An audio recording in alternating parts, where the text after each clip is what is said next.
my thing. My stuff gets messed up. Are we able to see Patty Pimblett well? Are we able to see Patty? Dude, you think Patty Pimblett is a joke?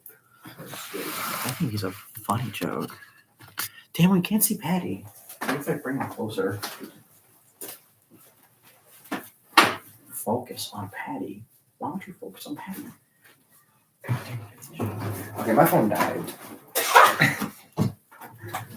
But I feel like it doesn't hear me over here. Hello. It's gonna be so funny for me to just like, this is gonna get released. Yeah. Okay, let me know. Testing. Yeah, okay, this might have been this might not. What the fuck? Is this not? Like, you can't even see him. You can't. Fuck. You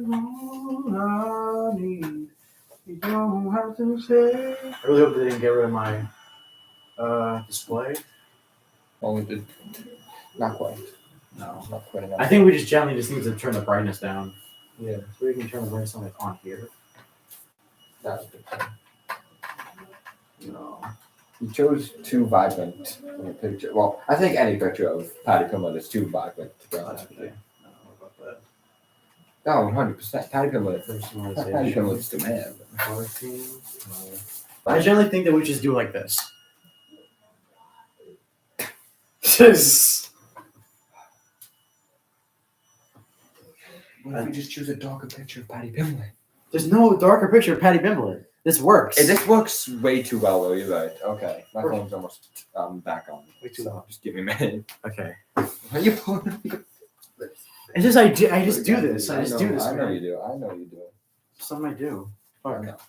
Yeah, we really gotta check if it's working well. Yeah. If it is, trust me, I will be putting some of that into the final cut. What do you mean? Like I was like, you kidding me? My Patty Pimblett jokes? yeah, That's 100% getting in. That's right. But Like, like, I'm self-aware. if I went, God damn, look. Oh my goodness! Of course, my phone turns on to this goddamn alarm. Look good on camera. Fuck. Should I put a hat on? Should I put the Mario hat on? No, That's up to you. I'll put this hat on. Make it a little goofy. Make it a little silly. We have fun here. Should I get waters because we're gonna be here for a while? Yeah. Okay. Okay.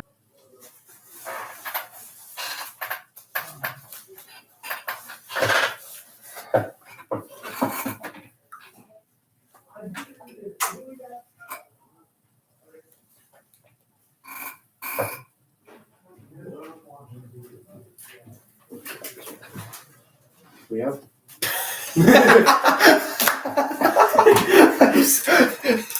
Look at how the hat is situated on your head.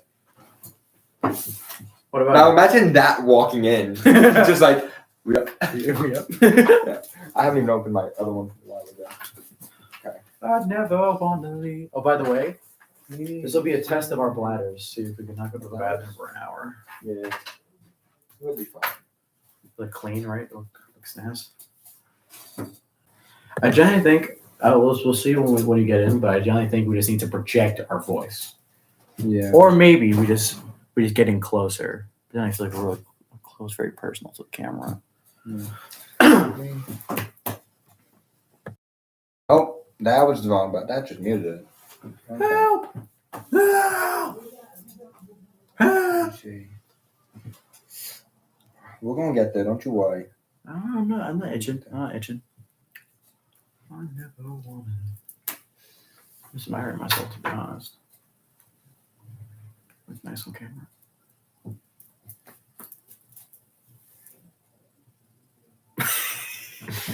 Dude, I swear to God. Who am I doing this with? In all my days, I never imagined I'd be stuck with this loser. Yo, this loser got you the closest you ever been No. to a girl. I've dated people before. No. What do you mean? What do you mean? I said.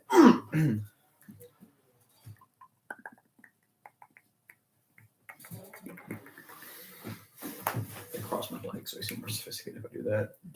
Actually, you know what? Before we start this, I gotta go do shit. So you start this up. I'm gonna go do shit. And then I'm gonna be shit free for the rest of the podcast. So unprofessional. I'll be quick though. Oh, you better be quick. We didn't even start yet. We You didn't even better be test the quick. audio. Oh, I'm testing the audio. Yep. Okay. So, Patty Pimlet darkened. like, The Xbox started to shut down because there wasn't any stuff to it.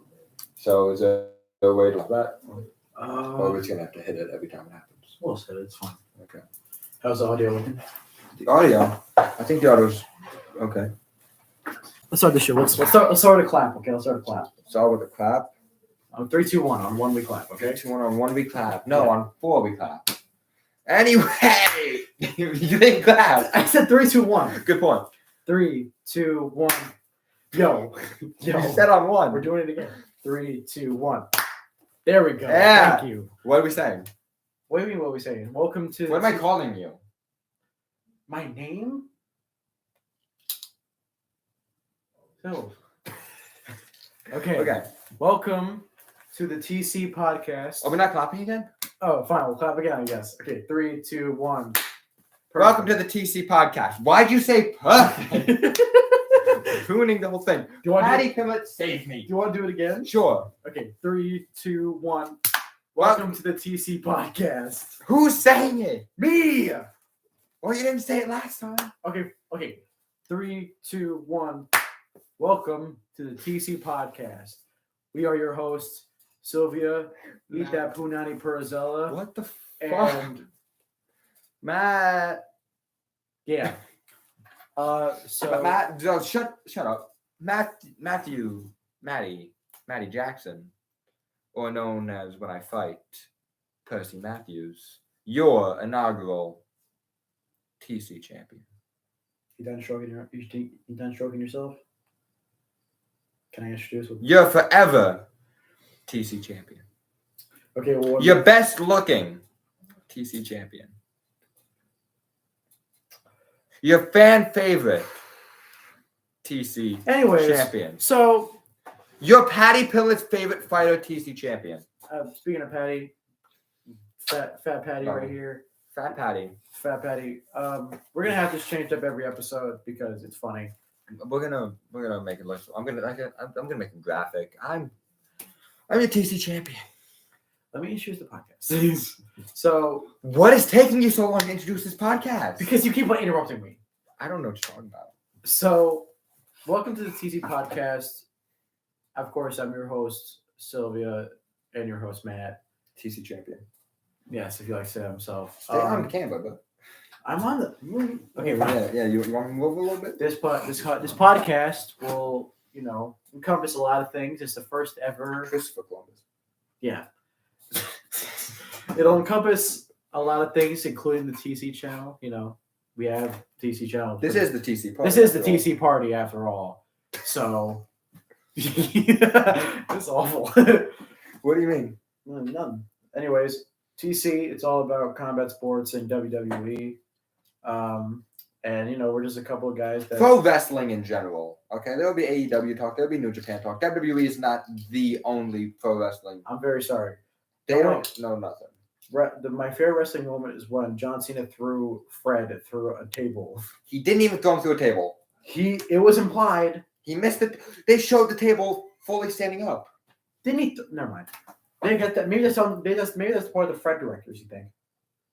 What? Maybe that's on the part of the Fred directors that didn't break the table. Fred directors. The Fred directors. What's a Fred director? The directors of the movie Fred. Didn't want to break the table? They may have forgot. Not a lot of thought. So you're breaking the fourth wall by now. I don't fucking. I didn't know you were going to break the fourth wall in that conversation. It's Yeah, okay. man. Fred the movie is a. I'm your TC champion. Okay, so now we have the basics on. Now this is a channel about fighting, all things combat related. Even made up fighting. Everything if it involves men to men, women to women action, and sometimes in pro wrestling, men to women action. Any gender, it's just fisticuffs, throwing shit. This is what we're gonna be talking Men to about. horse conversations. Men to horse conversations as well. Penetration. Horse penetrations. Everything will be talked about here. There'll be no limits. And we'll start the podcast off right We'll start the podcast off right. What do you think? What do you think about the current state of the UFC, Matt? Come on, man. I think it's great, man. It's Oh, you this. Sorry about that. You good? Where'd my water go? Is this one the one I opened? Probably. No, it ain't. It's cold. Well, yeah, it's cold. So that means this is one I opened. Anyway, so current opinions on the UFC.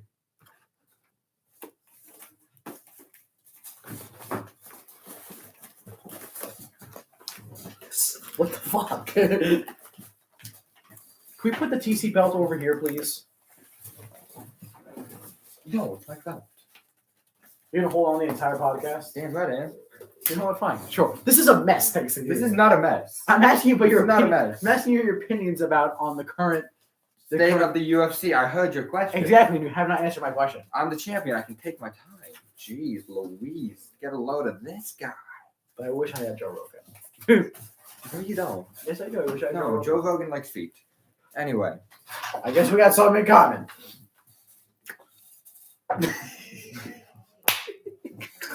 Okay. Patty, help me. Okay. Help. Let's Help. Let's be serious. Let's be serious. Help. Okay. So, current opinion on the state of the UFC. You know, I mean, doesn't your opinion a little sway after last night's fight?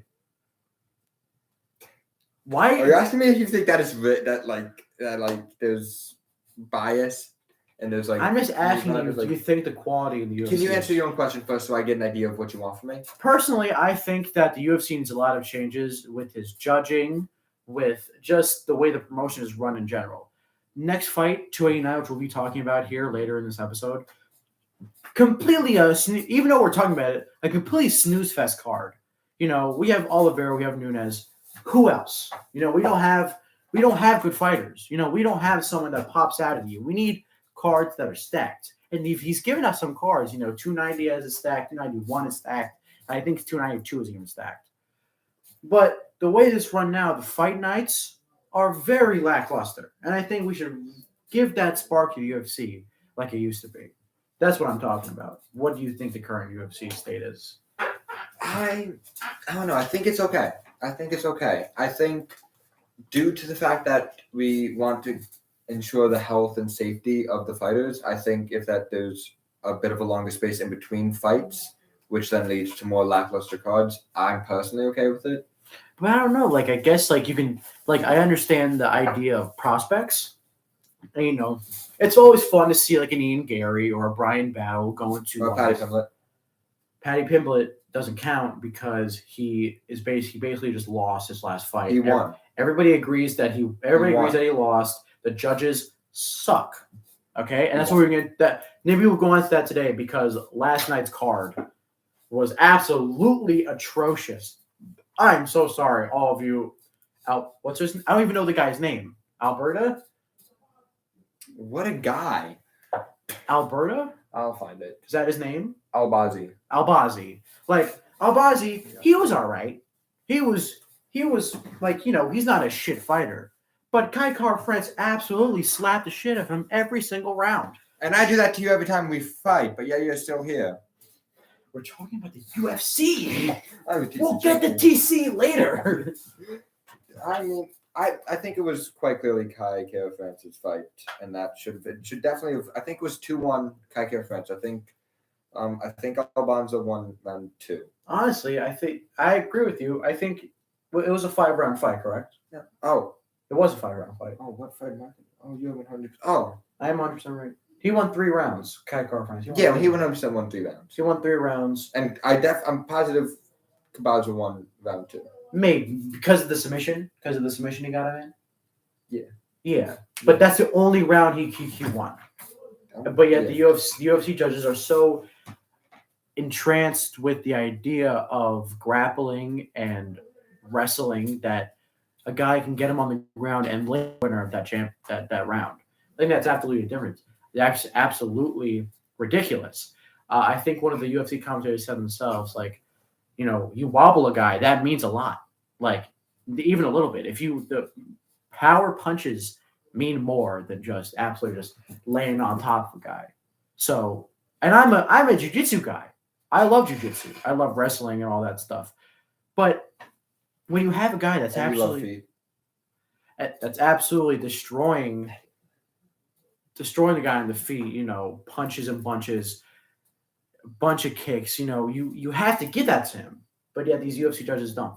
And it's absolutely ridiculous. And I think if this doesn't stop, it'll go down the route that boxing has already gone down, i.e. Lomachenko, Devin Haney, and many others before that. Anyways. Couldn't have said it. Wow. Couldn't have said it better myself, Jim. Anyway. Wrong name. Anyways. Nope, wrong bottle. What we got on the list today? We got. I didn't even get to share my opinions. Oh, I'm so sorry. I didn't think you had one.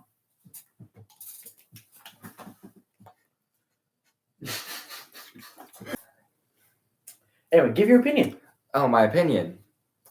I think UFC and the judges are very adamant about the idea of these when fighters get fans behind them and when there's like hype behind a fighter, they want them to win. So they will give them a lot of leniency in fights.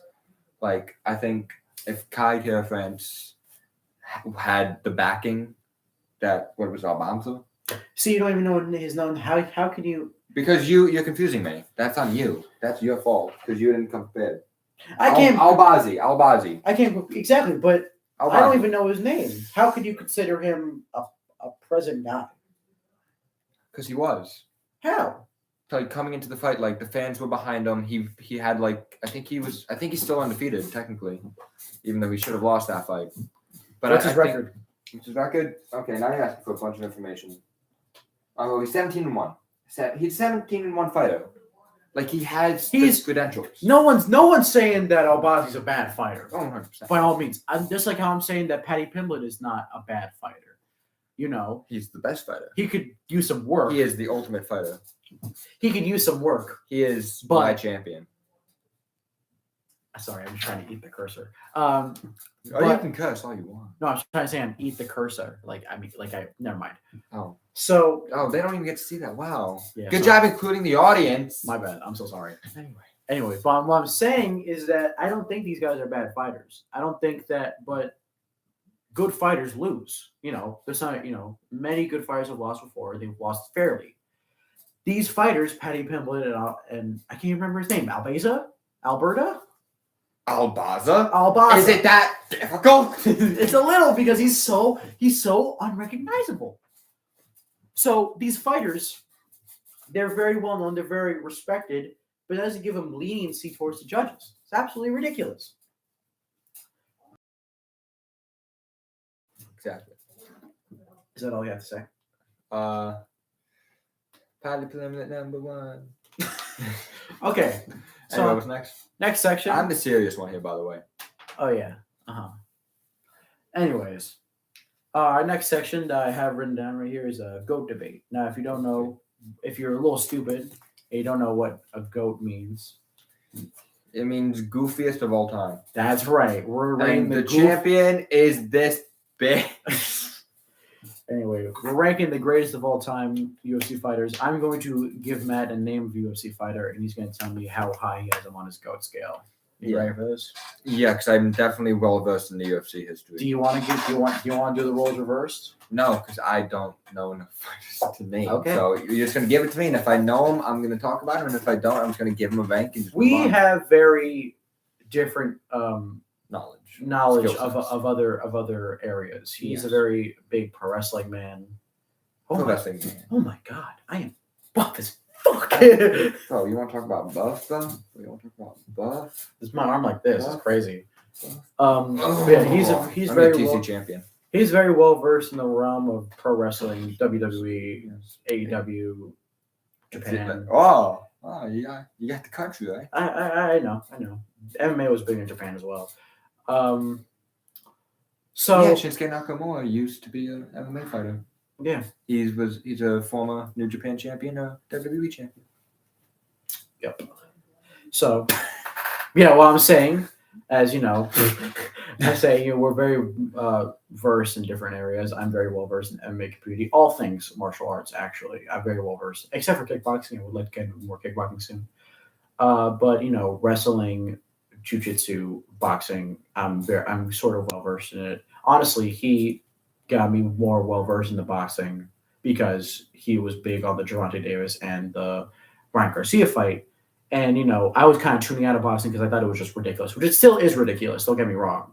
The padded records, the terrible judge scoring, the complete chaoticness of making good fight cards. It was all over the place. So I kind of gave up on it, but now I'm trying to get back on the horse. Because I missed the Gervonta Horse. Yes, the horse. I'm trying to get back on the boxing horse. Because I missed the Davis versus Garcia fight, which I think is the biggest, I like to say, correct me if I'm wrong, the biggest boxing event all year.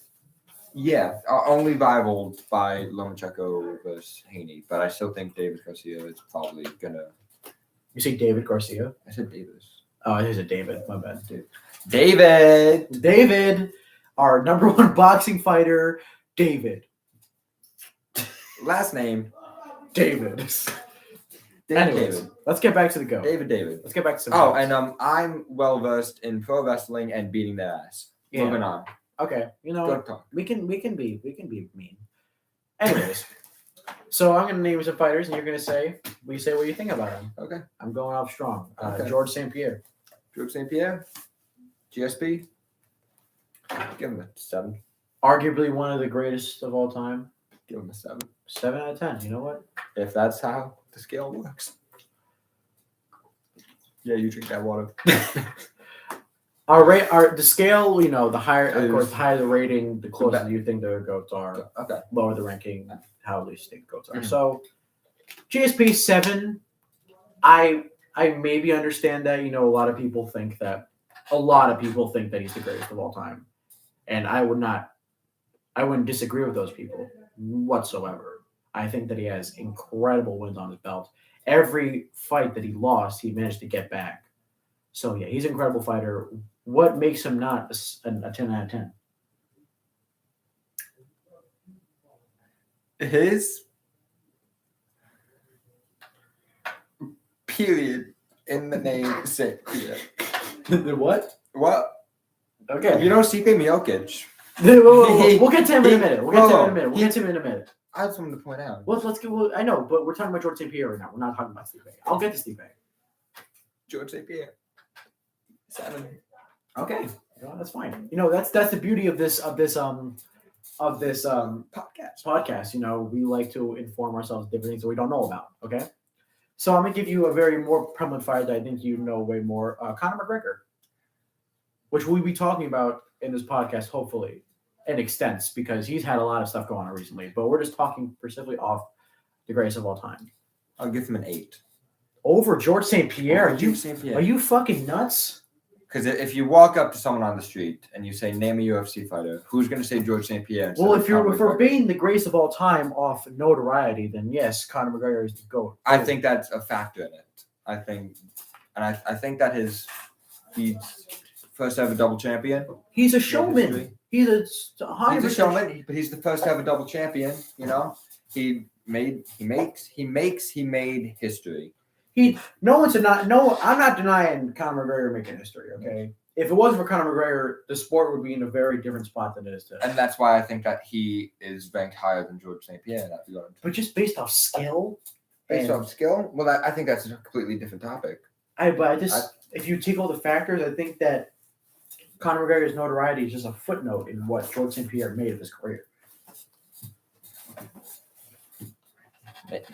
Maybe you're right, maybe you're wrong. Drink that water and get along. So Conor McGregor, what do you think about his skills? His skills, I think he's a Patty Pimblett. Sorry, Patty. He's a skilled fighter. Definitely has deteriorated in the past few years. He is on a bit of a losing streak. Yeah, not really losing streak because he did win his fight against Cowboy Cerrone, but 2 fights, Dustin Poirier back-to-back loss. Not looking so great in his record. Didn't he lose right before that Cowboy fight? Yeah, Khabib. Was that Khabib? That was Khabib. That was Khabib. So he's lost 3 out of his last 4 fights. Yeah. He's coming off of an injury. Right now, he looks. There's a lot of controversy behind him Yeah. right now. He is the coach of the Ultimate Fighter along with Michael Chandler, which is he will. So that does mean that he will be fighting because, as we all know, the coach is on tough at the end of the season. They fight, which is very exciting for me to see. We'll talk again. We'll talk more about Conor McGregor later. We're just trying to talk basically on GOAT and skill status. Okay. Next fighter, John Jones. 6. 6? Come on. Just because I understand that John Jones is not a good person. Not a good person. Whatsoever. No. But I don't think that has any influence off his GOAT status. He probably. I think he's better than George St. Pierre. Has he been a double champion? Technically he has been a double champion. He's been a champion of the light heavyweight division and the heavyweight division. At the same time? Not at the same time. Well, then he's not been a double champion. He's been a champion of 2 different divisions. Still, that Biggest Klingis has just been a heavyweight champion. Don't know why I brought him up. But anyway. I love Bingus. Anyways. Love you, Bingus. What I'm trying to say here is that you would put Conor McGregor's GOAT status over John Jones. I think that John Jones beats George St. Pierre just by how. Also, let's not forget that Conor McGregor has never in his life defended a title. Never in his life. Fought Jose Aldo, won. I'm not taking away those victories. Those are very skilled victories. But what did he do afterwards? He took off. He went to go fight Floyd Mayweather for $85 million. And then he went on a yacht, did cocaine, came back, and lost. That doesn't seem like a GOAT to me over John Jones, who has defended his title 13, correct me if I'm wrong, 13 separate times. And took off from the division, came back to a new division, and became the champion. So I think that you're completely off with the John Jones ranking. I think that completely has to do with bias. But you're wrong in it.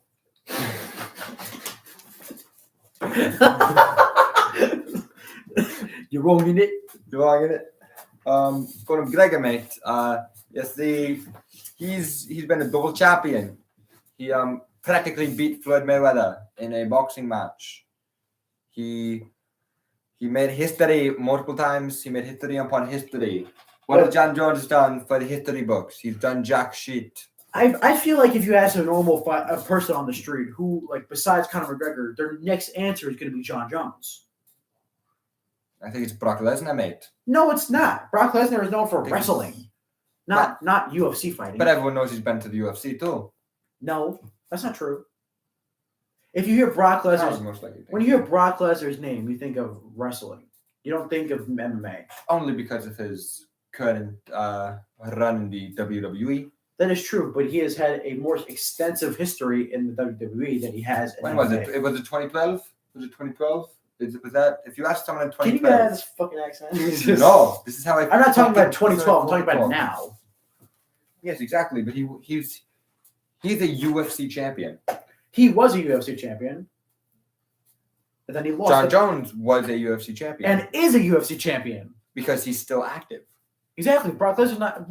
I don't understand what you're trying to make. What point you're trying to make here? Because you're saying that Brock Lesnar is a wrestling guy, but he's been UFC champion. No one knows him for UFC. Everybody knows him for wrestling. But if you ask someone on the street, name a UFC fighter, they're most likely going to come up with Brock Lesnar before that. No, they won't, because they won't know that Brock Lesnar. If you're not at least a decent UFC fan, you'll have no idea about Brock Lesnar. I think you would. Maybe if you went back in 2012, where he was still fighting, then yes. But maybe. then why would they say John Jones? John Jones has had one fight in the past 3 years. So why would they say John Jones? His fight has been the big. His fight has been the biggest all year. I think Israel Adesanya would be said before. That may be true. You know what? I might give you that. Israel Adesanya is huge now, so I do agree. He's actually my next guy, but I still want to get on the John Jones thing. So I think you're absolutely wrong giving him a 6 out of 10. Well, you're wrong in it. I just think that we won't put that on a t-shirt. Don't you worry. I think that a lot of people take away from John Jones' career due to the extensive criminal controversies, criminal history, cheating scandals, And I understand that. I think that does take him away from a GOAT status. But I think a GOAT wouldn't have to repeatedly and blatantly cheat in almost every fight he's been in. I do agree with you on that. I would agree with you on that. But just the pure domination he went on at light heavyweight. You know, he was indestructible in light heavyweight. The only loss that he has faced is because of a disqualification. You know, so I feel like you have to put him above Conor McGregor. I don't agree because he at least defended his belts. Conor McGregor won the 2 belts, which was very impressive. One of the best, fought really good opponents. Jose Aldo, probably one of the best featherweights in history. Eddie Alvarez, a very good lightweight. But then what did he do afterwards? What did he do after he won those 2-time he champions? fought Floyd Mayweather. I'm talking to you in terms of UFC. He had a good fight with Khabib. He lost to Khabib. He lost to Khabib, one of the greatest of all time. That's like saying People would consider DC the greatest of all time. John Jones beat him twice. Yeah. So I don't understand how we can be like, oh, at least he fought a GOAT. That doesn't make sense. No, I'm saying that his loss against Khabib should not be weighed as heavily as you're making it. But I'm not. But there's more after Khabib. Yeah, of course, there's more after Khabib. Yeah. Let me explain to you this guy's record after. I'm aware of his record. But I'm just saying, the only win which was a very good win. Don't get me wrong. But no, we're getting you wrong. Cowboy Cerrone, on the tail end of his career, it's an impressive win. Cowboy Cerrone is one of the best UFC fighters of all time, but he was way out of his career by the time that Conor McGregor was fighting him. And then he lost. Doesn't bury it twice. Yeah. Like, I think that you don't see that stuff from John Jones. Because John Jones doesn't fight. But when he did fight, and unlike Conor McGregor, when he comes back, he wins. Yeah. Because he went up against Steroids. Which is one of the best heavyweights of all time right now. One of the current best heavyweights of all time. I don't believe he's the best heavy. I don't think he's even top 3 best current active heavyweights. But Sergey Pavlovich wasn't in the question before of course. When he came back. So who else was he supposed to fight? Curtis Blades? And I'm a Curtis Blades fan. But I think that Gane would be the correct opponent because Gane was on his way for a title fighting Ngannou. Then Ngannou abdicated, left the UFC to do greater things. And, who else is there to fight? John Jones. Stipe, if you're saying Stipe. I know I can't say Stipe. Exactly. Stipe, yeah. So who else would he fight? Not a lot. So what you're saying is that the competition in the heavyweight division is extremely small right now. Not true. I think that there's very big competition in heavyweight, but I think that in terms of rankings, Ciryl Gane was the obvious choice for John Who's in the light heavyweight division right now? Light heavyweight division? Yeah. Jamal. Very, very, very small. Very not good as it used to be when John Jones left the division, it kind of went to shit, Jamal Hill, probably the most bored. He's on the rankings. He's ranked below people that are not even champions. He's the lowest ranked champions in the pound for pound rankings. Jamal Hill. Jan Blachowicz is a very exciting fighter, don't get me wrong. But, Yuri, he is not fighting currently. But if he would come back, I would see that as exciting. Again, the people that I think of light heavyweight are just not very exciting, except for Johnny Walker. But Johnny Walker, the only thing about him is that he's funny. Who are the top 5 fighters in the light heavyweight division? Magomed Ankalaev, he's a good fighter, but again, he's kind of boring. Magomed Ankalaev. I know Johnny Walker just broke into the top 5, I think, after his fight against Anthony Smith. Okay.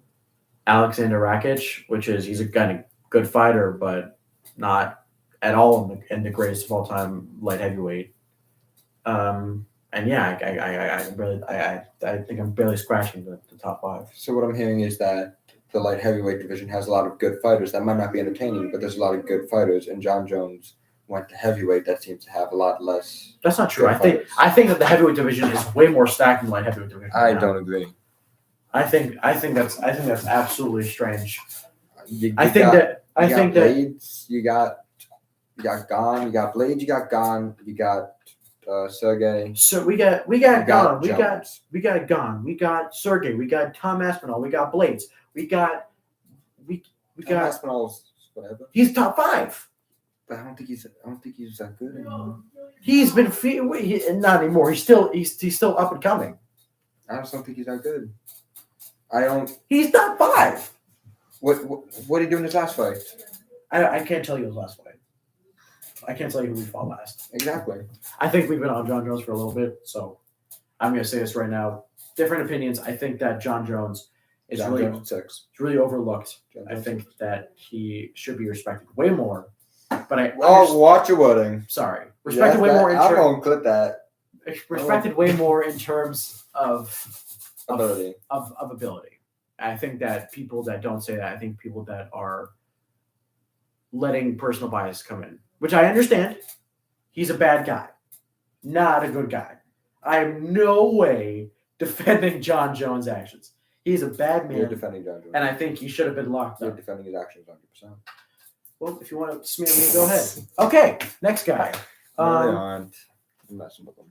We're gonna after this guy, we're gonna go on a little bit of a we're gonna let you take the wheel for a little bit, but I'm just gonna give you one more guy. Since we were talking about him I'm taking the wheel. We're gonna crash. Okay, during Conor McGregor, Khabib Nurmagomedov. Khabib. I think Khabib. Okay, so am I allowed to say the same number as someone else? Yeah, it's just ranking. It's not like you're putting them. I think 8 with Conor. Oh my god, this man. Who is Khabib lost to? No one. But again, his record in the UFC is not okay. Let me say this: Khabib is a GOAT. He is a GOAT. Don't get me wrong. But people you're putting him over GSP and John Jones. Yeah. I think that's absolutely crazy. I think that Khabib is probably one of the most overrated fighters. Don't get me wrong. Again, I understand a lot of the people they put that undefeated record on, but he was very molded into the being a fighter. I think that if he had the same opportunities as all the other fighters had, I think that it would have been a lot different of his career. Let me give you an example. Khabib never had to worry about money. He was always paid by partners that he had in Dagestan that were very influential and a little shady, but we don't want to go into that right now. Very powerful people that had a lot of money, that had a lot of trust in Khabib. So people, let's say you go into the UFC and you go into a fight and someone kicks you real hard and you have to take an injury for it. That injury, you either have to pay a lot out of pocket to get it fixed real well, or you have to wait a while. That takes away from your training. Khabib, if he got an injury, he get it fixed like that because of how much money he had. He never had to worry about money or training camps or whatever. He could just keep on fighting because he was always at 100%. So again, I'm not trying to take away from his GOAT status. I'm just saying that he was very well elevated into that place. So you're using his outside experience. I'm using his outside influence as a little bit of conditioning on his GOAT status. So why can't John Jones be thought of the same way? John Jones, there was nobody that was in his corner, funneling. Well, because he punched all of them. Funneling him money to help get back into the game. When he broke his toe, there was he broke toe. There was some imaginary man behind him helping him through it. He had to do that himself. Okay. And again, I think that's a very small stain on Khabib's record. I don't think that's a stain in general. I think that but I think that it would be very interesting seeing how his career would come out if he actually had to face the same challenges as everyday UFC fighters had to do. I still think he's undefeated. Maybe not as many fights. Maybe he'll still be fighting right now to try to make the money and do stuff. But I don't see his career being much different because what is money? Money doesn't buy talent. But again, when I think of GOATs, I like to think of how many title defenses they had, and Khabib has had a decent amount, more than your average champion. But in terms of GOATs like George St. Pierre, John Jones, we didn't even talk about Mighty Mouse, but Mighty Mouse Anderson Silva, all those people. I choked Mighty Marcel with an arm triangle choke twice. Love to bring that up. Oh, I do. I did it again. But I'm just saying that his record is not as wonderful as people make it out to be. He is undefeated. Don't get me wrong. He's the only UFC fighter that has come out of the UFC undefeated, which, again, he also didn't want to come out of the UFC. It was just the fact of his father passing away. Mm. So I understand maybe if he would have stayed, that he would have had more title defenses under his belt. But with the lack of title defenses, I just can't give him that high praise of GOAT. If you want to know my personal opinion and my personal GOAT, I'm not going to get into it right now because we have other things to discuss. Demetrius Mighty Mouse Johnson, the GOAT in my eyes. Anyways, you don't want to refute that? You don't want to say anything about that? You can't even refute it because Demetrius.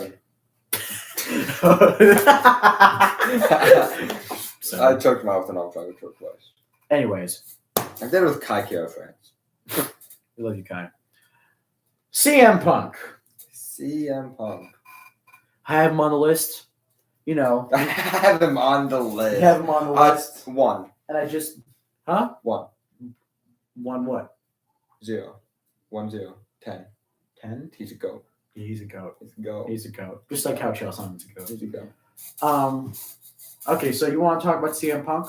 I'll let you take the floor with this because, again, a lot of this podcast will be due to like me talking about MMA and him having some ideas, and then him talking about pro wrestling, and then me having no ideas. Yeah. So I'm going to take the reign on this. CM Punk, what are your thoughts? So my thoughts is that he's 0-2 in an MMA. I can speak on his... That's where I wanted to bring you in to like kick it off, and then I'll take it from you. I can speak for his MMA record. Yeah. He's not the best. He's a goofy guy. He, you know, in terms of MMA skills, not the best. You know, not the best striker, not the best anything really. No, I would argue not even top 100 at anything. Yes, I would agree with you that. He's not the best. He's not even in the conversation. He's not. The conversation's happening in one room, and he's in an entirely different planet. He's not. He doesn't even know what the room is. Yeah, he hasn't even heard of the room. He's never even heard of the room. If you ask him what the room is, he'd be like, "It's like trying to talk to a child from the 1920s about cell phones." Yeah, exactly. He just has no idea what we're talking about. But in wrestling, it's very different. I just want to say one thing before we go into his wrestling career.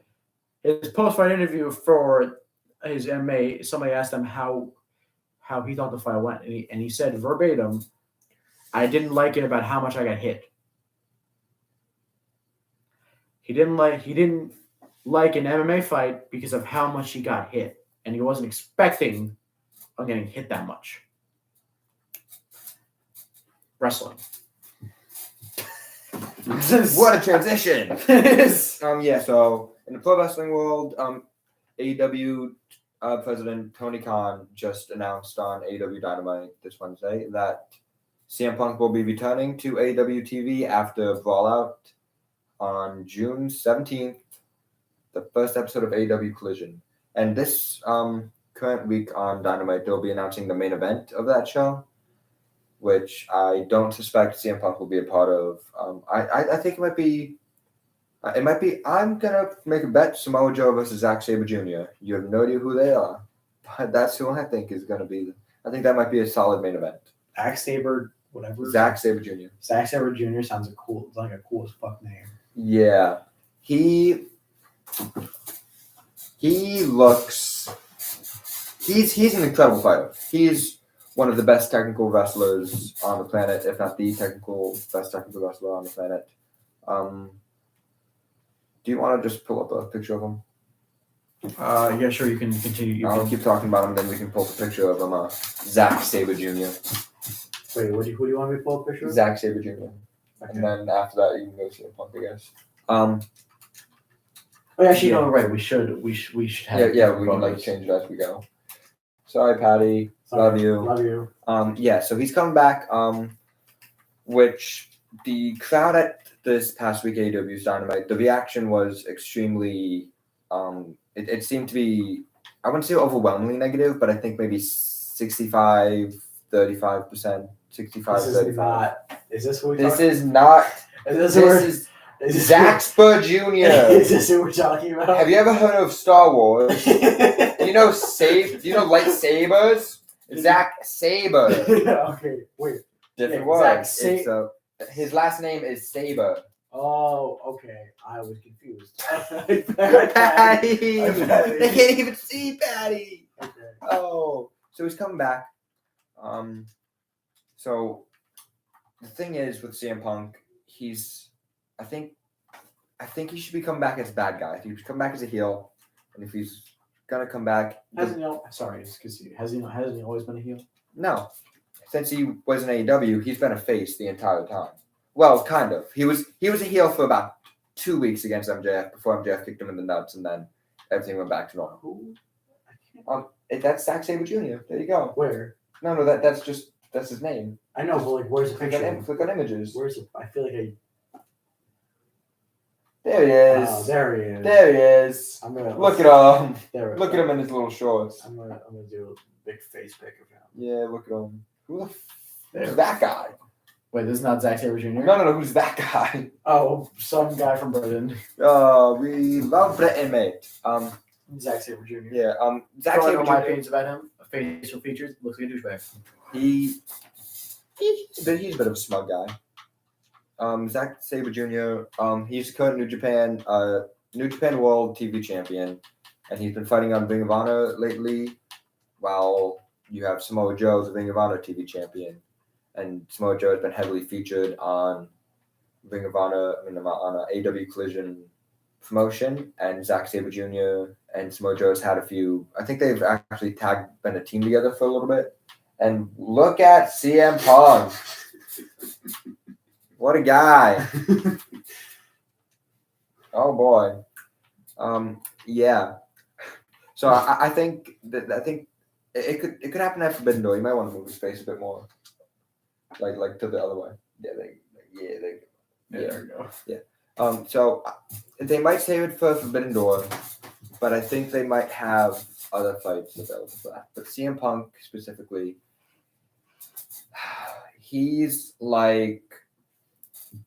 what's the word for him? He's like a zit on your scrotum that you can't pop. Like, no matter how much you would like to pop it, you just can't pop it. You know, it pains you. It pains you, and every time you remember it exists, it hurts. And then whenever that you try to turn over in bed at night, it screams, ah! But he gets eyes on the product. You know, Is it me or is it getting darker? It is getting darker by the moment. Maybe it's because we backed up a little bit. I don't know. It's like you can barely see me over here. Yeah. Maybe Sue does not have a Patty. Yeah. Maybe we should just keep Patty. Oh my goodness! Wait, no, just go back to Punk. Oh my goodness! You can just see the pictures now. What the fuck? What happened to the lighting? What the fuck? Well, something happened with the lighting. Something happened with the lighting. Is it due to like brightness? Maybe. Did your brightness turn down? Oh well, it's slowly getting brighter again. There we go. Okay. So that's perfect. I think. That's honestly pretty good. Yeah. That's great. Okay. So where was that? Yeah. So he's like so he's a zit on the crotch right here. Yeah. So he's a zit on the crotch, and excuse me, he's coming back. He had an entire promotion talk to Warner Brothers. They got another show signed, so now they have 2 big shows. Well, it's the big show. And they have 2 big shows, and they have one little like minor show. And they did it all so that Punk wouldn't have to be around the guys who he fought with backstage. I think that's just a testament to the power of the Zit. Zit power is crazy. Zit power is crazy on the scrotum. Now, let me ask you. Just gonna let that settle for a second. Let me ask you a question. When his decision to switch over to MMA, did this had any effect on his professional wrestling career? Career. So he decided to leave wrestling because WWE was treating him horribly. Like, Do you agree that WWE was treating him more? oh, 100%. They were having him fight, like, go out there, like, with injuries. They would specifically not diagnose something so that he would continue to keep going out there. They would just give him the absolute worst stuff to try to do. They every time they had a chance to lowball him, they would. And it's just, WWE's not a great promotion. It's not. They're not good people. Like you like to say like we talk about UFC and like how that's not that like fair and that UFC is very far from being a perfect organization. Yeah. So I would consider WWE much to be like that. Much like a very troubled promotion. They have a lot of issues.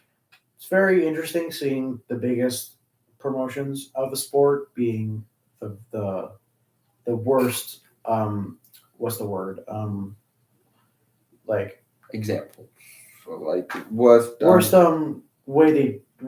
they treat their workers a lot worse than other organizations. Yeah.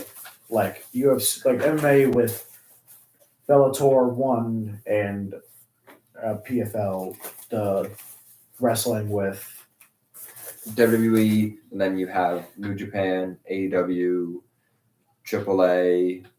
You can throw in like fucking those organizations. All Japan will probably treat you better, but if you want to make the most metal pop, there you go. Noah. Noah's a wrestling company. If Pro Wrestling Noah. If you want to make a name for yourself, the most, you'd either have to go to one of these organizations. Yeah. Not so much with pro wrestling, because I feel like pro wrestling, WWE has less of a monopoly on the sport. Oh, I would say complete. Well, at least in North America. Because I've heard, I think the same thing with MMA. One is way more popular in Asian countries than it is with America. Yeah. But have you ever heard of the Tokyo Dome? Mm-hmm. No? Okay. It's a really big stadium that New Japan sells out every year. Yeah. But I'm saying like at least before, maybe just me personally, but before knowing you and knowing the extent of wrestling, I knew about AEW. Yeah. With like other things like Bellator, I only knew about UFC. I see, like I knew about Bellator before I was really like talking too much, Huh. So it's like, but how new is Bellator? Bellator's been around for a while. Bellator's been around for a while. AEW is like new. Mm-hmm. Have you heard? Did you know of Impact / TNA? No. So they were basically the AEW like 15 years ago. They were the new hot company. They had TV deals.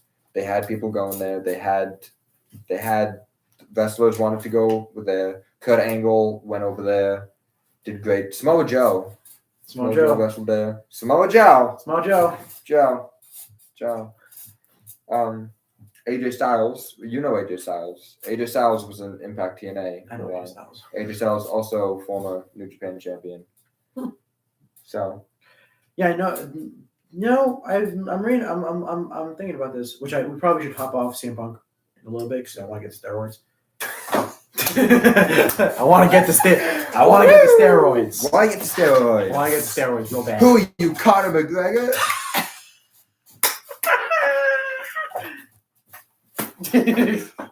I'm your goddamn champion. You don't do this. You don't do this now. You don't do it now. You're not the champion. Anyways, so what I was saying is that I feel like combat sports wise, which I kind of consider WWE kind of combat sport, a little iffy about it. I'm sorry. Yeah, I'm starting to like get you into that thought process. But like if there's a lot of similarities to it, but like it's a big different market than it is between America and Japan and just Asian countries in general. Like in the beginning of the UFC, they were doing horrible compared to Japan. Funny, interesting story. Japan's UFC, I forget what it's called. pardon me, I forgot what the organization was called, but they were overtaking the UFC when UFC was still like Royce Gracie and all those other people, like a very unregulated thing. Dana White just hopped into it. There was a lot of the UFC fighters that were born in America that would go to UFC would be going to Japan due to just a better payout than the UFC because they were just knew they couldn't pay their fighters that well, which I still don't pay them. But like one of the best UFC fighters, Don Fry. I don't know if you ever heard of him. He's a very big, bald eagle motherfucker now. But he fought in Japan and he couldn't anymore because the people that owned the organization had ties with the Yakuza. So the Japanese government found out about it, and it took the whole thing down. And that was a real big stepping stone for the UFC to get all those fighters from Japan that didn't do anything, get them into the UFC. And that with the pride downfall too, just made the UFC the biggest organization of all time. But that's actually starting to get rivaled now due to one having Demetrius Johnson and the PFL having Anthony Pettis and now most recent guy Frank and Jake Paul. But wow, Jake Paul. Sorry, the guy that we all know for MMA, Jake Paul. Yeah, the MMA GOAT. The MMA GOAT. Only rivaled by CM Punk. Only rivaled by Tyron Woodley. Oh, wait, no, he lost Tyron. So I was trying to make a joke.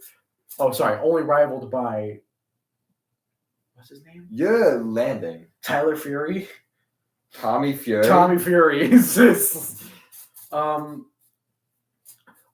But PFL having Anthony Pettis and now most recently Francis Ngannou, which I'm very excited to see what he goes in the PFL. And I generally think the PFL is a big competitor with the UFC right now if things continue to go the way it goes. So sorry. Conclude your statements about CM Punk and we'll get on to the next train. Yeah, so much CM Punk, wasn't it?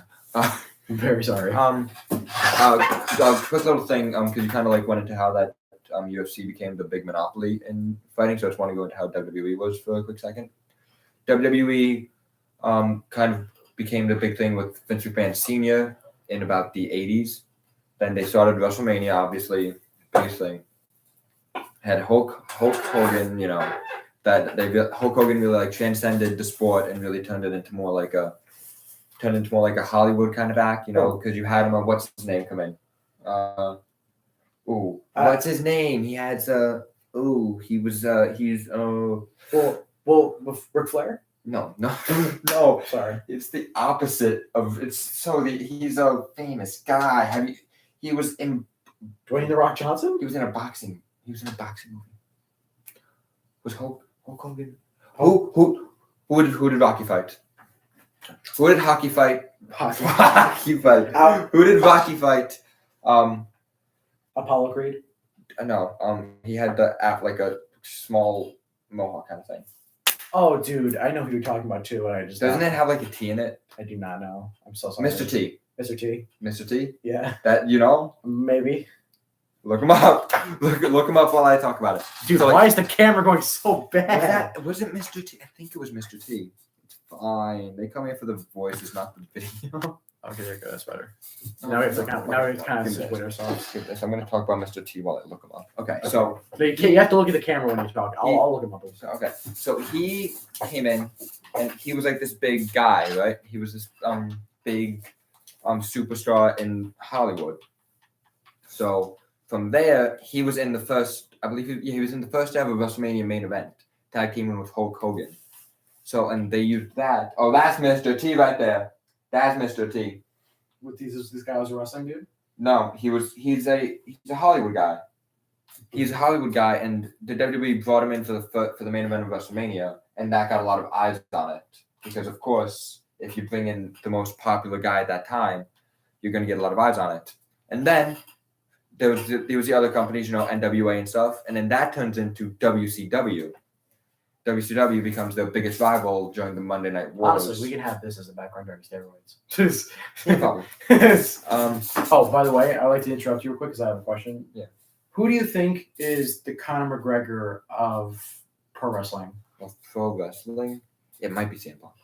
Really? It might be CM Punk. Besides The Rock, John Cena, Well, because you see, Hulk Hogan. I feel like there's a lot more like people just tend to just maybe no, because Conor McGregor, he has his fans and he has his haters. I feel like The Rock, John Cena, Stone Cold, they don't really have that. Oh, I forgot it was Stone Cold. Yeah, and then you have CM Punk, and he does have that. Hulk Hogan, on the other hand, he has mainly haters at this point because I know about the controversy about Hulk Hogan. Yeah.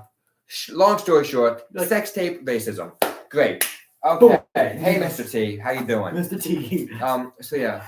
So there's these. Wait. What? I have a perfect transition. Give me like 2 minutes. Okay, I'm Like so sorry. 2 minutes. I'm like 2 minutes. All right. I got you. All right. I got you. All right. So here in the late 1990s. WCW becomes a big promotion and ECW becomes a big promotion, but they never really reached the height. They're kind of like the Bellator in the situation. Then you have your big like you have your one championship in WCW, and then you have your UFC and WWE. Then the ratings are going towards WCW. People are enjoying that more. That's what's going. And then WCW starts to become shit. It starts like the content starts going downhill. Thanks a lot to Vince Russo and what's his name? What's that shithead's name? Oh shit, you know him, the fucking kung fu guy in WCW. The fucking video game. Yeah. And then what does WWE do that really brings it home? They bring Mike Tyson in. Damn. Mike Tyson. I did see clips of Mike Tyson being on WWE. Mike Tyson is there multiple times, and the thing is, it's the main event of WrestleMania is going to be Shawn Michaels versus. Oh, don't forget about one of the best celebrities. Sorry, one of the most notable celebrities on WWE, Donald J. Trump. Donald J. Trump. That's a bit later. He does win. I saw a clip of Stone Cold Steve Austin being in Donald Trump's face, and I thought that was hilarious. Oh, really? Yeah. Oh, wow. Look at that. That's hilarious. Did you know he put his hair on the line? Oh, yeah. It was Bobby Lashley versus Umaga. Bobby Lashley was in Donald Trump's corner. Umaga, rest in peace, was in Vince McMahon's corner. You also know that Donald Trump is also a huge fan of UFC too. Is he? He was at UFC 287. What a loser. What a loser. I bet he had Alex Pereira. Imagine having so much like, I bet he had influence on politics, and you're like, you know what, I'm gonna go watch the UFC. Let me go see who's gonna win. Alex Pereira and Iriana. Yeah. Anyway, this isn't a political podcast. Not political. Yeah. Unless you consider this political. This is very political. Actually. This is actually a big statement. Yeah. Yeah.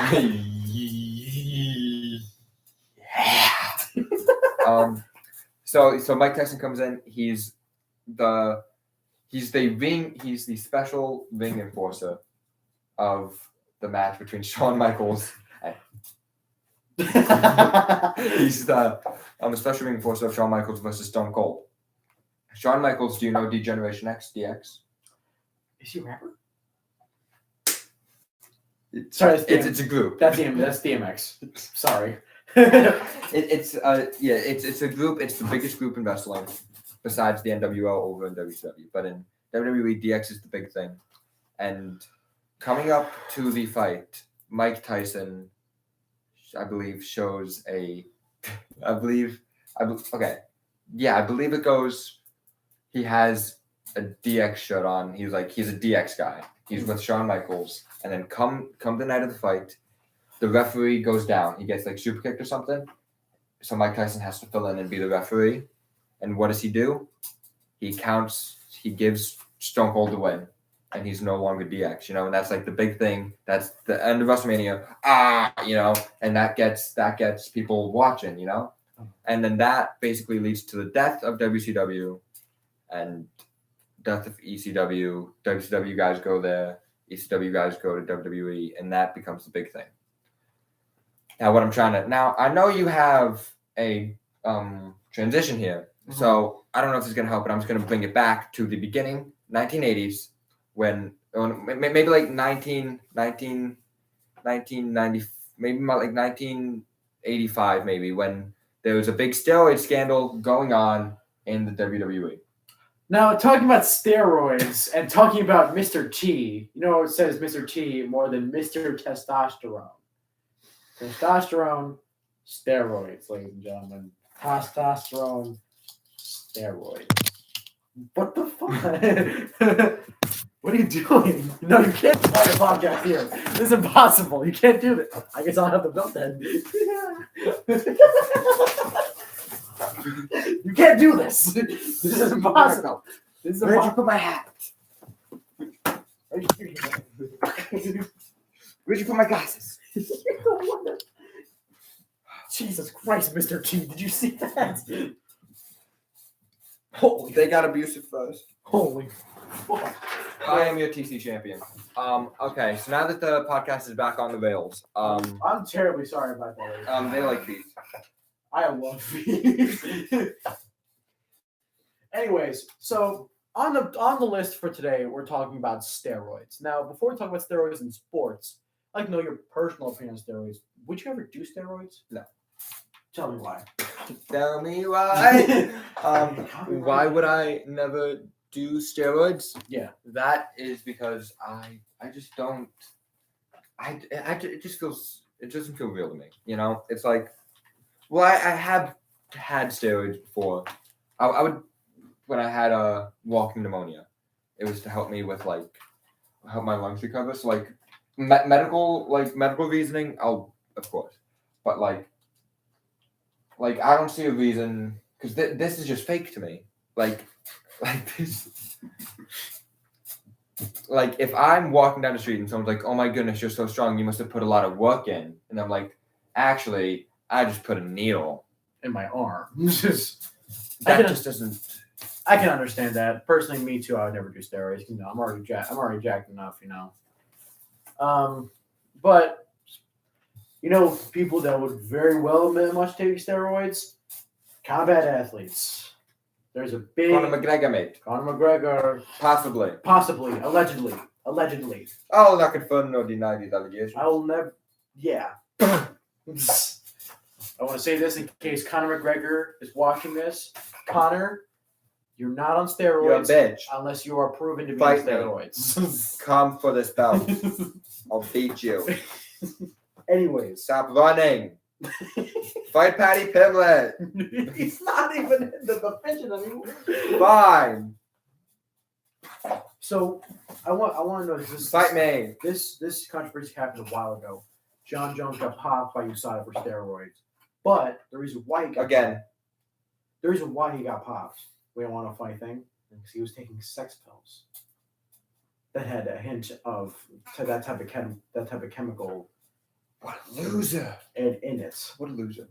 And the second time he got popped for thing was actual drugs, but in his what he defends it as somebody else has.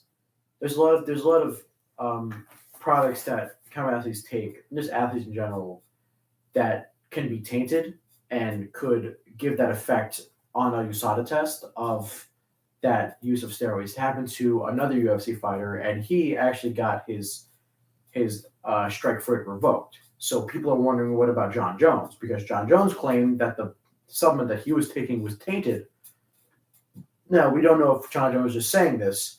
I think he was just saying it, because why didn't it get taken away? That's why I think too it's been a while, but you know, I'm just saying, what do you think about accidental steroid use? I think it's rough, because like someone like John Jones taking a sex pill. Do you think that should allow me to address a false kind of steroid thing that I know? Horse racing. So, little did you know, a few years back. Well, you never answered my question. I'm gonna get there. Oh, okay. I'm gonna get there. My apologies. The Preakness horse winner, he won, but then they do an after race test. You know, they check the horse to make sure there's no steroids in them. All right, make sure there's no steroids in them boys. But this time it comes back positive. So that horse no longer has won the Preakness Stakes. Instead, it goes to the number 2 horse. But the thing is, the reason why that it came up positive is because he had some dental issues. So they were doing steroids around the mouth to help with the healing of the dental issues, which should not have really impacted the way the horse ran that day. So that makes me believe is that there should be a fine line between medical steroids and medical, if a doctor prescribes steroids for something, I think that should more than be enough for it to be excused for it. However, then you bring the possibility of there being corrupt doctors who just give it to people because I'm not saying about they get corrupt paid. doctors. I'm saying about this accidental taintage. Yeah, which is why I'm saying that we need to make sure that we need to stop seeing it so black and white. Like any steroids is bad steroids. Instead, think okay, there's steroid use. What is the cause of it? What is the cause of the positive on this test? And then go from there. For example, I'm going to kill 2 birds with 1 stone here. I'm gonna kill 2 birds. Also, you know what? I'm not going to kill 3 birds. I'll just kill 2. Conor McGregor, with his most recent injury, people are assuming that he's on steroids because of that injury. Now, let's say he does test positive for steroid use, but he claims it was only for that injury. Do you think that allows him to go back into the sport? I think at this point it shouldn't, because I believe the timetable for the healing has been passed. He should be good to go without steroids. That's point blank. He should be good to go. What is that? It's on the same. Oh yeah. About pro wrestling. What is the thing about steroids in pro wrestling? Is there a commission, or is it just fine? You're not supposed to. It's against the drug and PED use. But is it enforced? Yes. Heavily? I believe so. It definitely was back in the 1990s, which is when that became a big deal. That's when Hulk Hogan, Randy Savage. I knew about Randy Savage and Hulk Hogan getting Ultimate Warrior. Yeah. All those, back then, everyone took steroids. Even in UFC. Yeah. So it was just but then they cracked down on it, and then, as Nick Diaz says, all these motherfuckers on steroids. But then they no longer were. And what happened? You saw the rise of smaller guys like Bret Hart, Shawn Michaels. Yeah.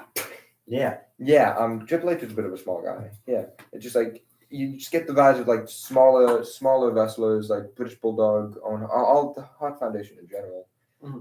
Just absolutely all of them. Rest in peace, Owen Hart. Is there current fighters on the pro wrestling that you think are on steroids that haven't been caught yet?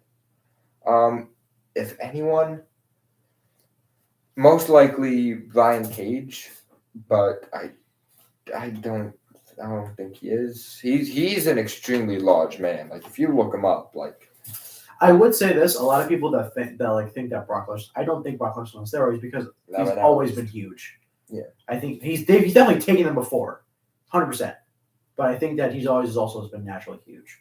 So I don't think he's currently on steroids. But when you showed me a fight a while ago, a Sheamus fight, that man looks like he's on some steroids. Wait, who? Sheamus. Sheamus? No, Sheamus definitely not on steroids. But he the way he looks, it kind of looks like he's on steroids. What the fuck did you just do? I hit back. What do you want to do? I just wanted to search something else. Anyway, I just wanted to look up Brian Cage for you. God damn it. Why did you do this? How did that happen? Keep this man. We need Brian Cage over there. No, we need this man. We can come back to this man in a moment. This man is fine. We can come back to this man in a moment. I need you to see Brian Cage. Because No, I want your opinions to see if you think Brian Cage is on steroids. Okay, you know what? Actually, that's fine. What the fuck? Yeah, that's what I'm saying. It's probably because I put on full screen. No, it's not what I want to do. Continue talking. All right. What the fuck? What was I talking about? You were talking about Sheamus not being on steroids. Joe Sheamus is definitely not on steroids. I think WWE has a lot of very, their goal is to be very toned and to be very, noticeably muscular. These guys are some. Who's everyone over again? Brian Cage. Brian Cage, okay. He, most wrestlers in the WWE, especially the big guys, they're almost all of the wrestlers are over 6 feet tall, but they all have to be able to lift each other up. They all have to be able to hold each other over their head, and if they slip, they have to be able to catch them on the way down. So they're all stronger. I think. This man's on steroids. Look at his tits. Yeah. Like you can like keep scrolling too. Like, dude, he's This man's tits. he's quite a large man. This photo's completely. That's Chris Masters. That's a completely different guy. That's Chris Masters. Sorry, yeah, but this guy, he looks like he's on. Who's this? Who's this guy fighting WWE? AW. Okay. AW being about yeah. Yeah, this guy looks like he's on the roids. Yeah. No doubt about it. He has that roided kind of chest. I don't know how to describe it. Roided kind of chest. Very like solid. Yeah. But anyway, let me go back to my guy. So the goal with that, so the vast majority of wrestlers are very strong and very toned, but the reason is because they have to be for safety reasons. Mm-hmm. So I don't believe that's any steroid use or anything. Like these guys have vigorant workout routines.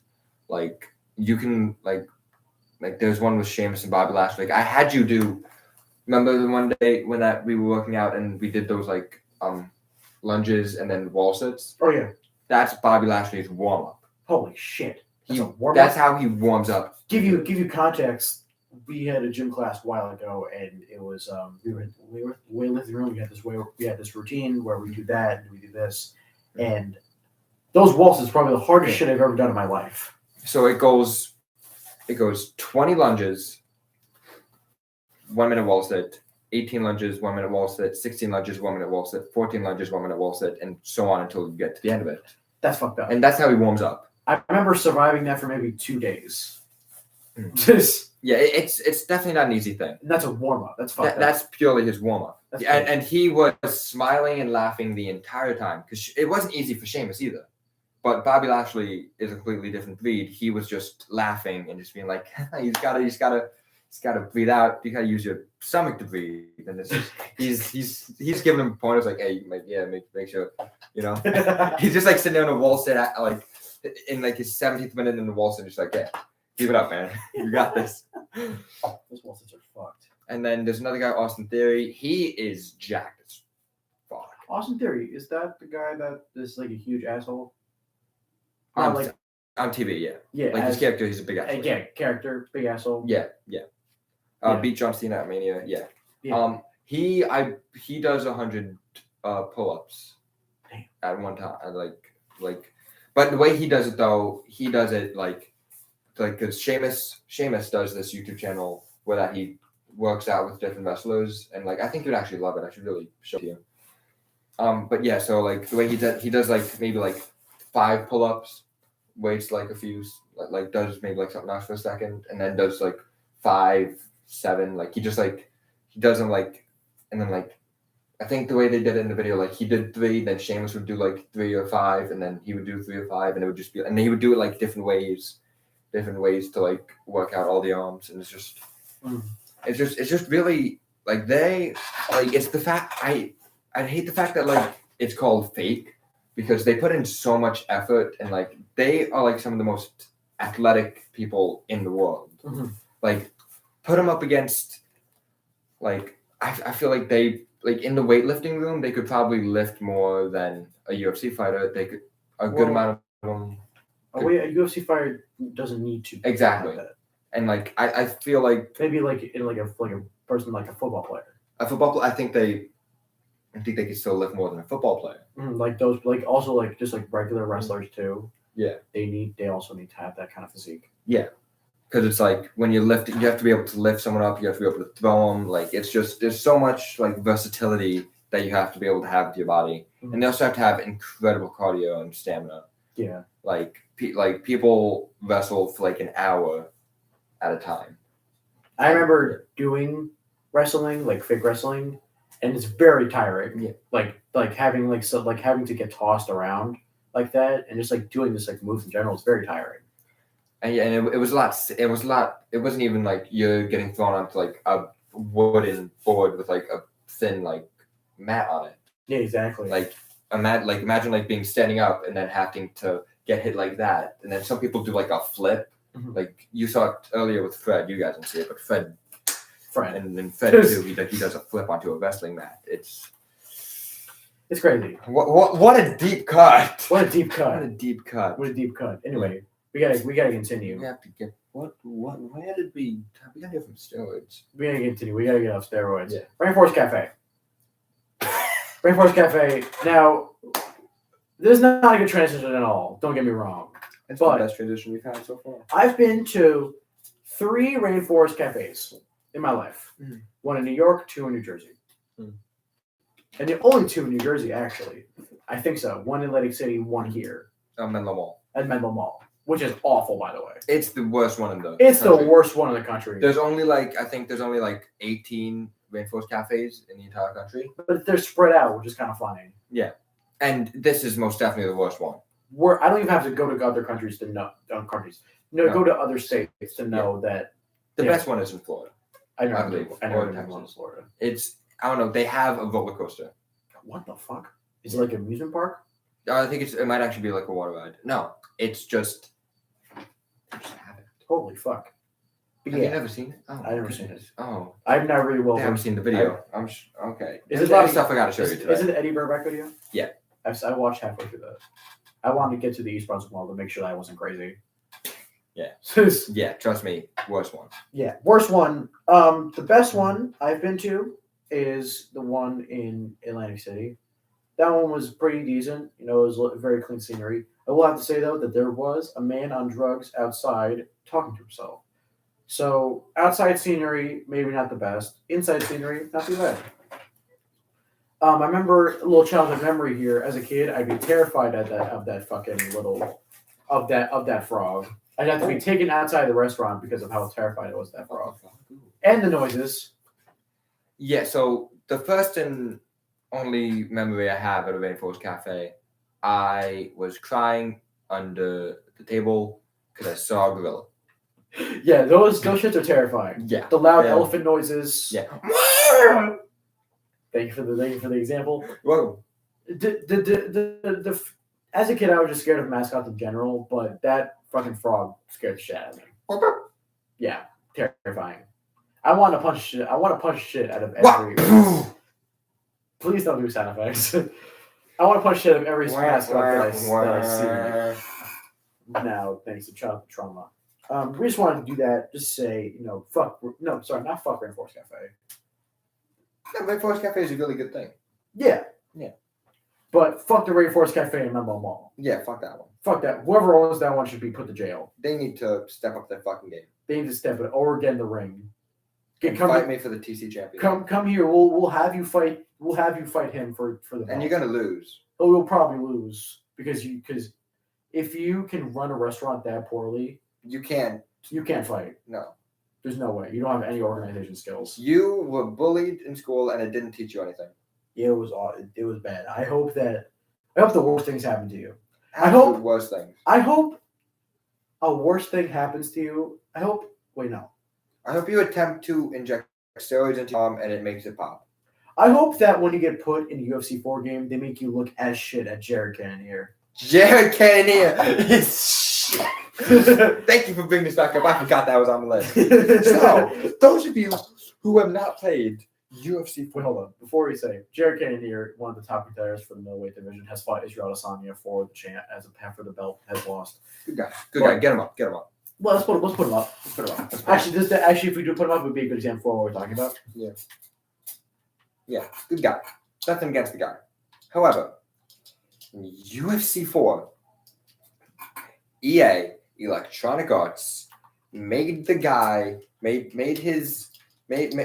the color of his flesh look so bad in the lighting that he looks like he's from the 1920s and he's going to be singing some hula hula. Like he looks like he's about to break into song and dance because he's in black and white.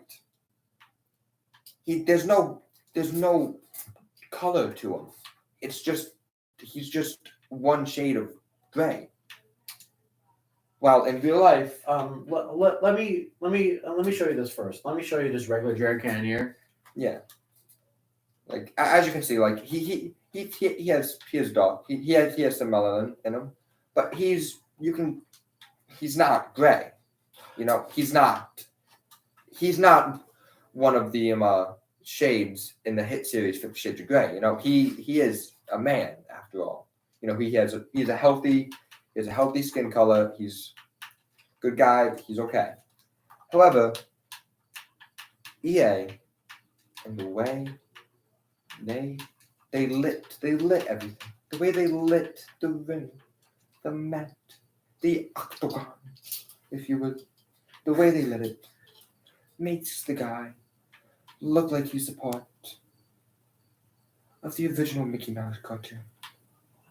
He's in fully black and white. I'm trying to find a good picture. He looks like in the game. He looks like he's in the Wizard of Oz before they went to Oz. Well, actually, no. Actually, in this photo, it actually doesn't look that bad. Exactly. I think it's just generally the lighting. Maybe this one is worse. Even this one is not that That's bad. not even that bad. Maybe it's something. Like it's the roughest thing I've ever seen. You'd have to see it yourself. At first, I just thought my coach was being racist, but the more I look at it, the more I kind of realize, like, ooh, It's not good. That's pretty rough. That's rough.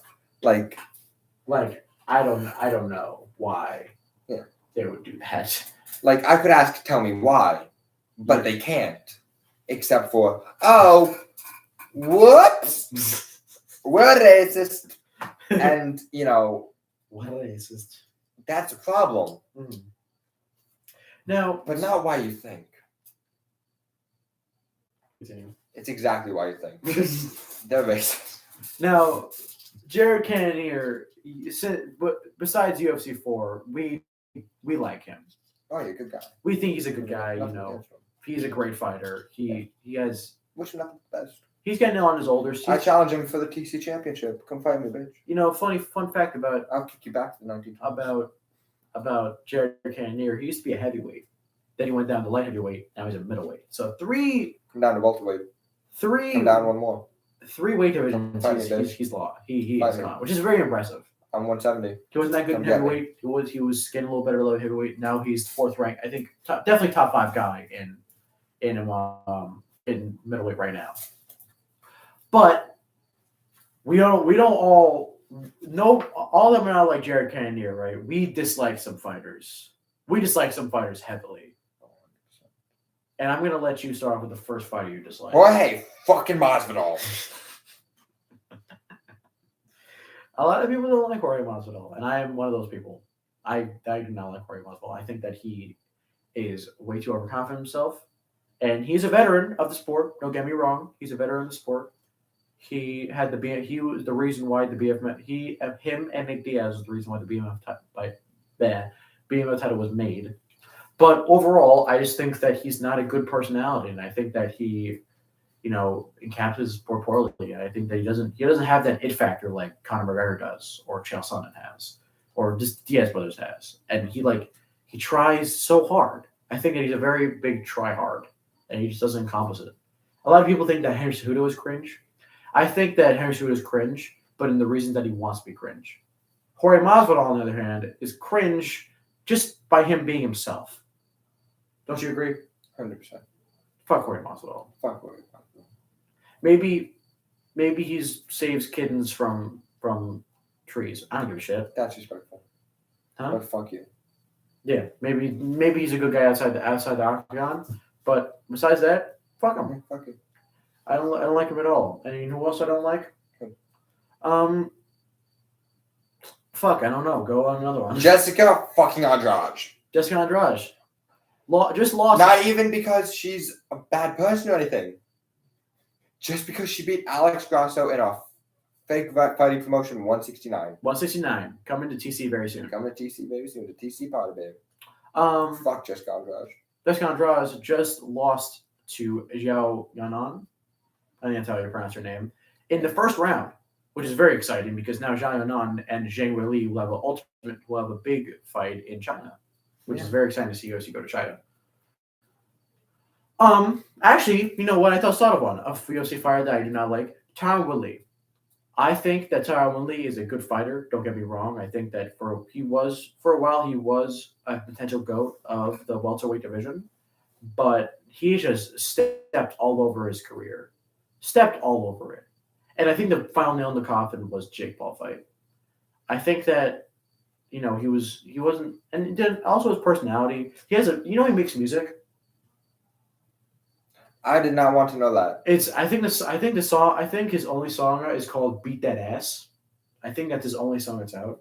That sounds more like John Jones' song. Something like "Beat That Ass" or like "Whoop That Ass" or some shit. I don't know, but it's not a good song. He just I don't know. He just comes off as a douchebag, and sometimes that works. Like honestly, I'm gonna be honest here. I kind of like Colby Covington now. Now that I know that it's fully made up his character, I think that now that I see him as a made up character and as like a heel, and like there's been other heels in the UFC like Chael Sonnen and Conor McGregor, but they all had like this emphasis of like real life to them a little bit, except for Chael Sonnen. Chael Sonnen was very playing a character. I feel like Conor McGregor was too.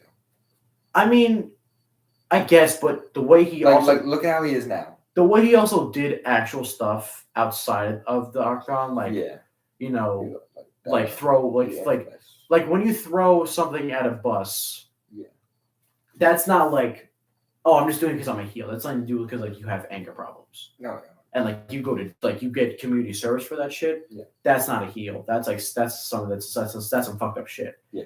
Maybe the stuff that he did could be considered heel, but it went a little too far. Like offering like you know about heels since you're very into professional wrestling. I don't see a WWE match where some guy is offering a Muslim a drink of alcohol. No. I think that's well, Chris Jericho did one time pour alcohol on the straight edge CM Punk. And it was very funny because it was Chris Jericho's return to WWE after like I think an injury. And they're on the outside of the ring, right? He pours it onto him, right? Pours it on him, so the floor is wet. So he backs up and he goes to run up and kick him. And when he runs up and kick him, Chris Jericho falls on his ass. That's hilarious. And it's the funniest thing ever. It's meant to be this big angle, like, oh, I'm gonna make you drink. Gonna make you drink. And then he just fucking falls on his ass. Also, was it Sheamus? It might have been Sheamus. Jeff Hardy. He has a whole lot of issues with DUIs and drinking and driving and stuff. So one of the times he came back, actually it happened twice. I think CM Punk was the first one. He has had to do they faked a live urine test, and they had people just make fun of the fact that he has these problems. Like there's like that's interesting. That's a little odd. Yeah, like that's not like I don't really like blowing blinds too much with that kind of stuff. There was one time though where Samoa Joe was walking down to the ring and he was just like saying something about everyone, and then he said, and then I think Jeff Hardy tried to talk and he said something like, "Just shut up! It's not your time to talk at this table," or something like, "It's not your time to talk in circle," because of his time in I'm going to show you that because it's actually a really funny clip. But talking about Colby Covington, yes, Colby. I think that back on track. I think that he doesn't do the stuff that other heels do, where it's like he's I think he's more Chael Sonnen than we've ever seen. I think he's more similar to Chael Sonnen because he just plays a full-on character. He doesn't try to be real and at the same time try to be fake. He goes all out, which I like. I think that I think he doesn't also he obviously brings up people's family. Sometimes he goes a little too far. Yeah. Like I think one time he threatened, I don't know whose, but threatened somebody's family.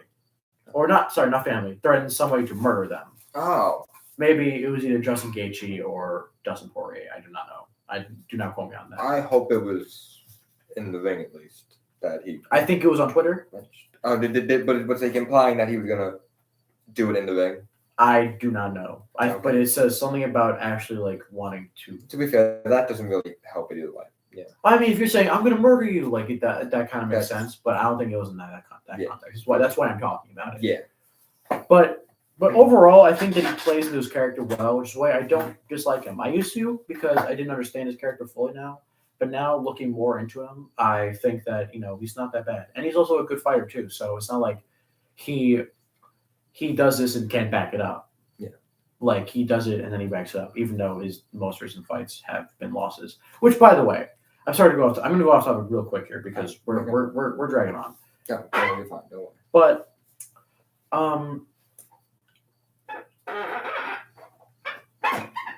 the welterweight division, Dana White. What the fuck? Do you mind? You're welcome. Dana White welterweight division. What the fuck? Let me go through. Let me tell you this because maybe you don't know this. So we have most likely three people waiting for their title fight in a title fight for welterweight. As you know, UFC 288. A very sad day for me, by the way. Very awful day. Most of the people that I wanted to win did not win. Lost $5. Terrible. Sorry, $10. Aljamain Sterling. Yeah. Whoop whoop. Fuckmaster. Fuckmaster. But anyway, the co-main event. Thank you. Want me $10? The co-main event. Triple C Dum Dum. Are you finished? No. Yeah. Go on. Okay. So the co-main event. You suck. Bilal, remember the name Muhammad, and Gilbert Jr. Burns. It's a shit name. It's a shit name.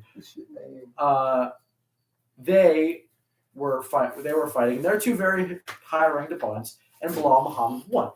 Now, a lot of people thought that, since Bilal Muhammad has been, I think, on an 11-fight win streak, that he should get the title for obvious reasons. You see, if you want an example of what Jared Cannonier looks like in UFC 4, it was almost that. It was almost that. But worse. Still worse. But so people thought that Bilal Muhammad would be the next in line for a title fight. But Dana White says no. He's not getting a title fight. He has to wait in line for Colby Covington. Let me run you through Colby Covington's recent fights. Kamaru Usman, 2, lost. Kamaru Usman, 1, lost. His most recent win is Jorge Masvidal, a guy who is retired. He won against him, and okay, let me think about this. Tyron Woodley. Well, I wonder where can you tell me where Tyron Woodley is now? Sleeping with the fishes after fighting Jake Paul. After fighting Jake Paul twice and losing twice. So this man has not had a notable career. He has a notable win in his last 4 fights. And his last 2 fights were title fights that he lost. So now that Leon Edwards is champion, Dana White still wants to give him that title fight because, just because the guy is an asshole and likes to be a heel, he gets more money. So Dana White says, fuck the actual fighters. I'm just going to put you up for title fights as many times as possible. Unfucking believable, man. So now Bilal Muhammad has to wait until Colby Covington and Leon Edwards, which we don't even know a date for. We don't even have no idea what a date is even for that fight. But, he's next in line someday. So Bilal Muhammad is either going to take a tune-up fight with, maybe a rematch with Gilbert Burns. What? I was saying this someday. Bilal, remember the name Muhammad, has to wait for a title fight, even though he's on an 11-fight win streak. How fucked up is that? Exactly. Sorry, that pissed me off. Someone kind of like that in wrestling. AEW champion MJF. He's basically like, if you ever see an interview with him or if you ever see anything with him, he's always in character. He flips off children. He's looked at a child straight in the face and said, "Your father should have used a condom."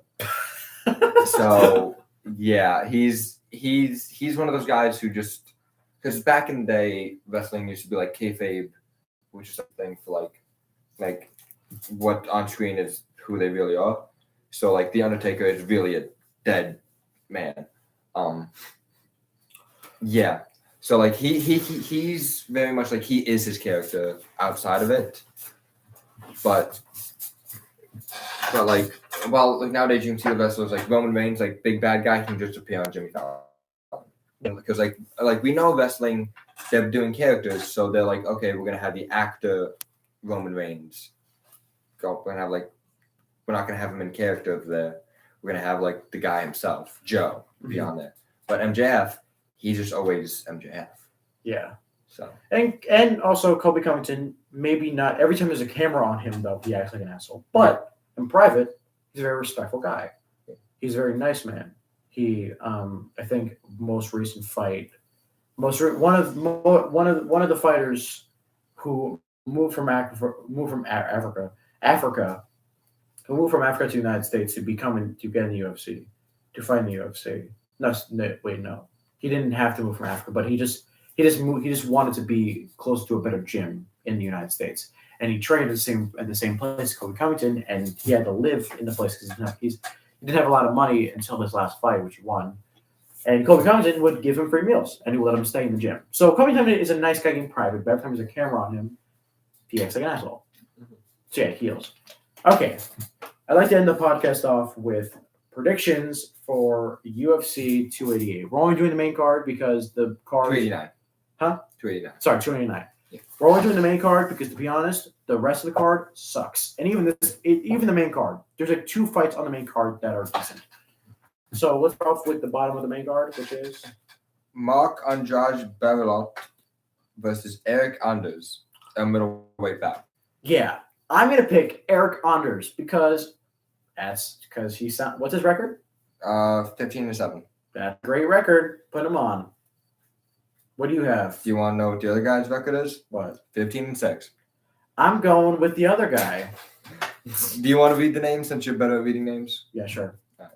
Next guy we have is Dan Ige. Oh, I'm going with him on Anders. Oh, why's that?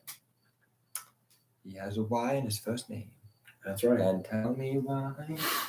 Dan Ige and Nate Landwehr. I like Landwehr. I again don't know who these guys are, but Dan Ige. Landwehr has a storied history. Of what? It's not my story to tell. You're right. I'm going with Dan Ige because fuck my co-host. Mike Maylard and Adam Fujin.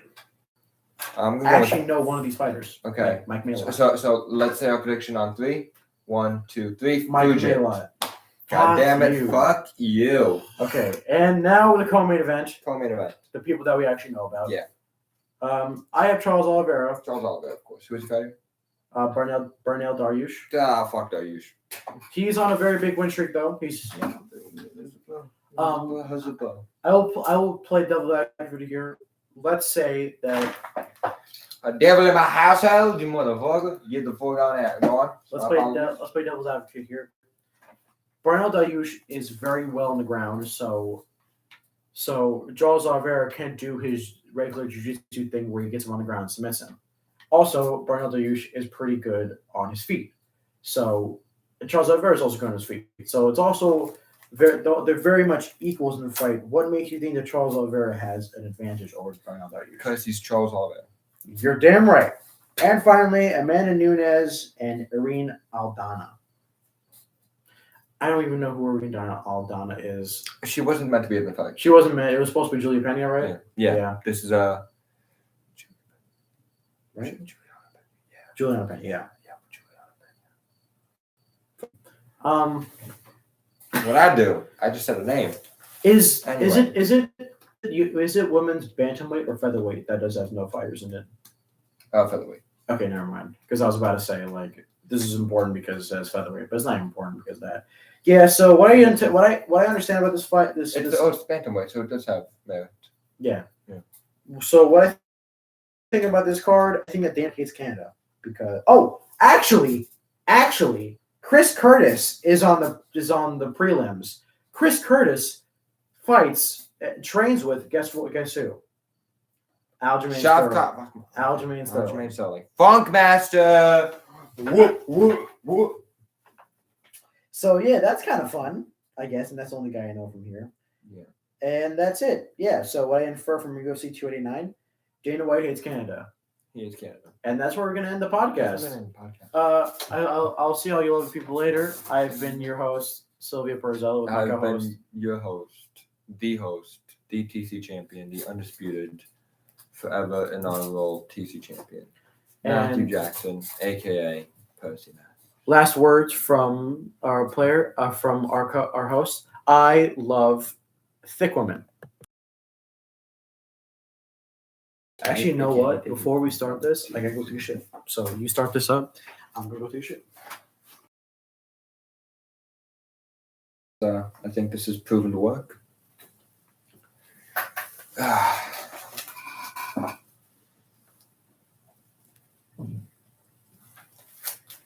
So, ladies and gentlemen, for those unintroduced and unintroducted to me, I am Matty Jackson, or as known when I fight, Percy Matthews. I am the inaugural and current TC champion, defending champion at that. I am champion now. I will be champion next time you visit this page. I will be champion the next time you visit the page after that. I will be champion every single time you visit this page because I am the best mixed martial artist on this channel. Doesn't matter who challenges me. Doesn't matter because I'm just going to win anyway. Anyone can challenge me. You can challenge me. Doesn't matter. They all fall. Except for you. If only you knew. If only you knew what you mean to me. What you mean to me. With the finger guns. Yeah. You could taste my hot buns. Yeah. I am your TC champion. This is the TC party. This is going to take over. Doesn't matter if it's now. Doesn't matter if it's tomorrow. It doesn't matter if it's weeks, if it's months, if it's years. This will take over. The TC party will be the party to go to. After fights, fighters won't go to just simple nightclubs. No, Patty Pillman over here, he won't just be going to any nightclub. He will be coming to the TC party. He will be partying with the forever TC champion. It doesn't matter, bro. It doesn't matter, bro. It don't matter, bro. Just look at it, bro. Like, this is the belt without anything to it. Yeah, see, I don't know when I'm gonna put this into the podcast. See, I don't know if this is gonna work good at the beginning, or if it's gonna work good at the end. But it doesn't matter. I think it's gonna go at the end. I think this is probably gonna be the little Easter egg after the video. But I am your TC champion. Before they get back from their trip to the hoop shoot, I'm gonna tell you. I am the man here. Patty! I am the man here. And it doesn't matter. It doesn't matter who you are. It doesn't matter what you are. It doesn't matter how you are. If you step up to me, you will fall. Like a 75-year-old lady doing step-ups on Wii Fit board, you will fall. Thank you. Okay. We're gonna have to have a quick talk about that. What goes around comes around, goes around, comes all the way back around. Oh, baby. What goes around comes around, comes all the way back around. Whoa, whoa, whoa, whoa.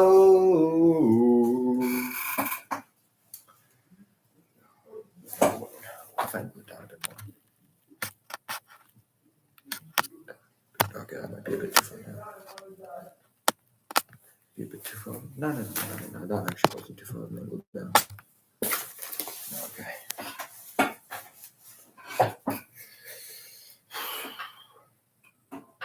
Well, maybe it will be at the beginning. Maybe this just is the podcast. Maybe there's a good 5 just straight minutes of this. What is this, man?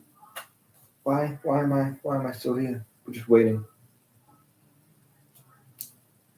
I deserve better. I agree. I deserve better.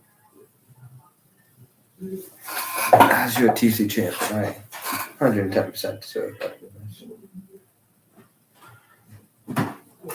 Yep. This